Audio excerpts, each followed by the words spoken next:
ये प्रकरण हुआ है, हम लोगों ने जो पता किया है उसमें ये पता चला है कि मंसूर आलम की प्रतिनियुक्ति या पदस्थापन जो भी था वो सभी पिकेट पर था।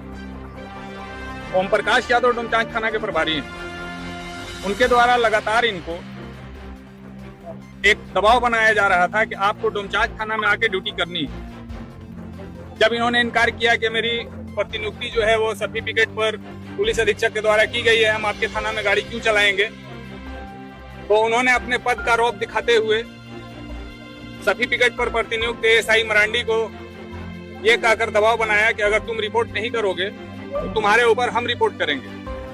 और ये दबाव का सिलसिला 1 दिन, 2 दिन, 4 दिन, 5 दिन, 10 दिन, 15 दिनों तक लगातार उसके ऊपर दबाव बनाया गया। जो मरांडी से मेरी बात हुई वो रिकॉर्डिंग है मेरे पास।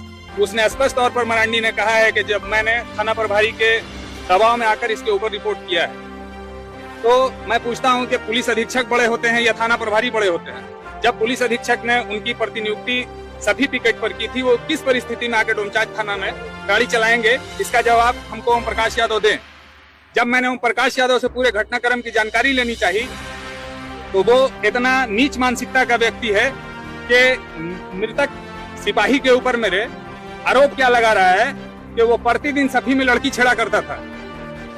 आप सारे लोग प्रेस से हैं, आज अगर कोई सामान्य व्यक्ति जो पुलिस से संबंध नहीं रखता हो वो अगर लड़की छेड़ता है तो 2 सेकंड के लिए वो बच सकता है, लेकिन पुलिस वाला लड़की छेड़ेगा तो 2 पल के लिए उसको लोग नहीं छोड़ेंगे। मैंने उनसे पूछा कि श्रीमान, लड़की छेड़ने से संबंधित किसी प्रकार का कोई कंप्लेन, किसी प्रकार का कोई आरोप, किसी प्रकार का कोई एप्लीकेशन आपके पास आया है? उनके पास कोई जवाब नहीं था, क्योंकि ये झूठ और निराधार आरोप था।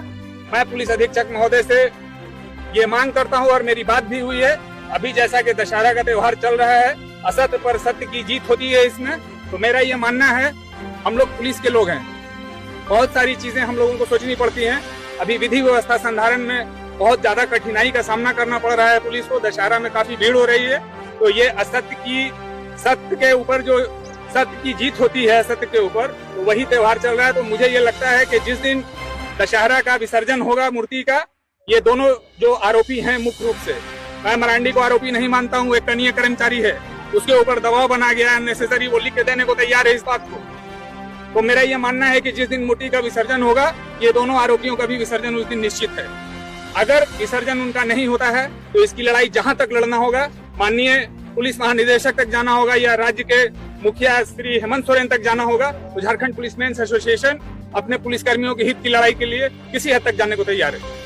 एक वीडियो में वो ये भी चीज कह रहे थे कि धार्मिक आधार पर उसे सही जगह पर नियुक्ति नहीं की जा रही, तो क्या विभाग में भी धार्मिक तौर पर लोगों को प्रताड़ना की जाती है? नहीं, देखिए, इसका मेरे ऊपर ये लागू नहीं होता है।